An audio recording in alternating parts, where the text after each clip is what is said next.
Hello, and welcome to Week Slam with your host, Sam, where the goal of my channel is to try out a new hobby, interest, or activity for 1 week straight and give you guys the progress update about what you can learn in 5 days' time. This week's slam is the slackline. Slacklining and its well-known cousin tightrope walking are both aerial sports that involve attaching a line between 2 points and using pure balance to walk across. The difference between the two is found in the line you walk on and the setup involved. A tightrope walker uses a balance pole on either a rope or steel wire that is stabilized with cables and kept tight on both ends to prevent movement, whereas a slackliner uses only his or her arms for balance to walk across a flat, belt-like material called webbing that's commonly made from polyester or polyamide, and isn't stabilized when you walk on it, causing it to swing wildly, which adds to the challenge. Tightrope walking gained worldwide acclaim on June 30th, 1859, when a man named Jean-Francois Gravelet walked across Niagara Falls on a line that was over 1,000 feet across. The sport made national headlines again in 1974 when a French daredevil named Philippe Petit snuck onto the Twin Towers, shot a cable across with a bow and arrow, then walked the 1,368-foot drop between the two towers 8 times before getting apprehended by authorities. His story also inspired the 2008 documentary Man on Wire and the 2015 movie The Walk. Slacklining joined the public eye in 1985 when a man named Scott Balcom walked over a 2,000-foot canyon in Yosemite National Park and has since been gaining popularity. One of the more recent examples was during the 2012 halftime show when Andy Lewis, a professional slackliner, performed alongside Madonna using a style of slacklining called tricklining, which consists of using a highly flexible bouncing line for tricks. Some other styles of slacklining you'll see are highlining, lowlining, and longlining. For this week, we'll be sticking with lowlining. What is up, YouTube? It is day number 1 on the slackline. I have never done this before, so I have no clue how this is gonna go. Let's jump right in and see what happens. Day 1 was tough. Since that was my first time ever walking on a slackline, I spent most of the day balancing on one foot and then switching to the other. A mistake I realized early on is to not let your free foot dangle in the air, which can reduce balance, but rather keep it on the rope behind you, ready to make the next move. Some other useful tips I learned were to always have a lock on the horizon and allow your arms to go up and float around in a circular motion while you're walking, which really helps with balance. On this day, I mostly familiarized myself by standing and following the rope a lot.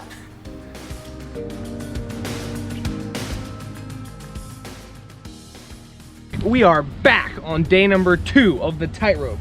The goal for today is to make 6 steps. Let's see what's gonna happen. The second day on the slackline, I corrected my mistake by keeping my free foot behind me at all times. This day, I was able to make a few steps forward and hold my balance even more.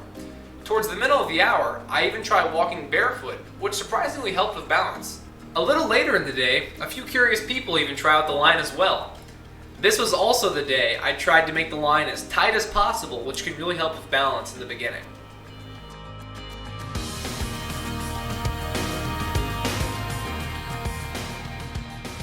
Hello, and welcome back to day number 3 on the slackline. My goal for today is to make it all the way across 1 time. Let's see what happens. Unfortunately, this wasn't the day I made it completely across the line. On day 3, I changed to a different location with a greater distance between the 2 trees, making it slightly harder by increasing the sway when you reach the middle of the line. I tried out using an assist, but realized I didn't want to become dependent on it, so I quit using it after that. On this day, I also compared whether or not walking the line is better barefoot, which I can definitely say is true. On my best attempt, I made it about 3/4 across the line, which I'm determined to beat tomorrow.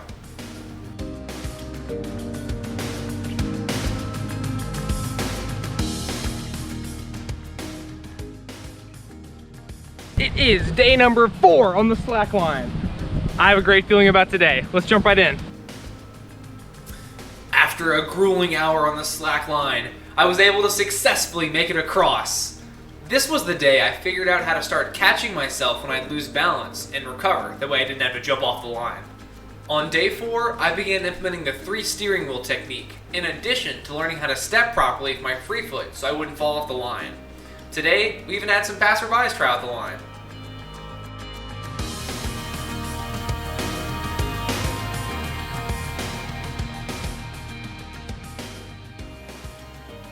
What is up, Week Slam? It is day number 5 on the slackline. My goal for today is to make it all the way there and back without falling. Let's do it. Mission accomplished. We did it. Today I was able to successfully go all the way there and back without falling. On day 5, I really enhanced my ability to recover from potential falls and started learning how to ride the line whenever it would sway back and forth. Whenever the line would start to sway, I had the most control by lifting up my free foot and using it as a counterbalance in order to stay on the line. This was also the day I realized that when you start to fall, keep your head straight, but let your body and arms go in the direction it needs to in order to recover.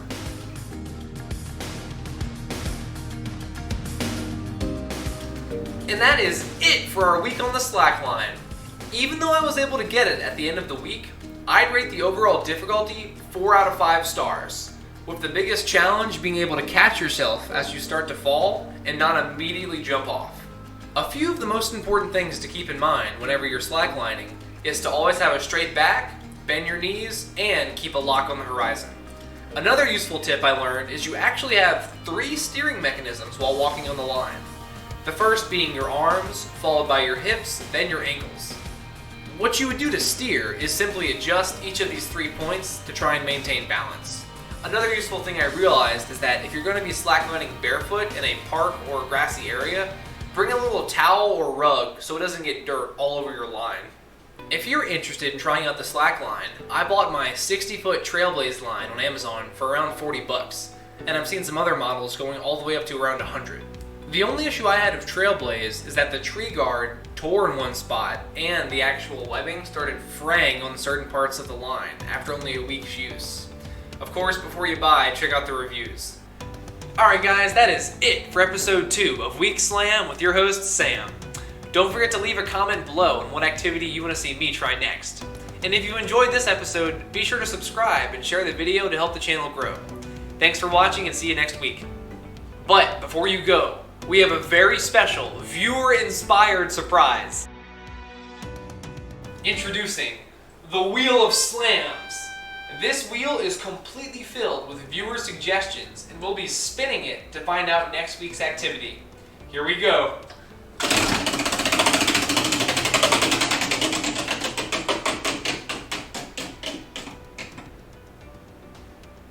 Alright, next week's activity is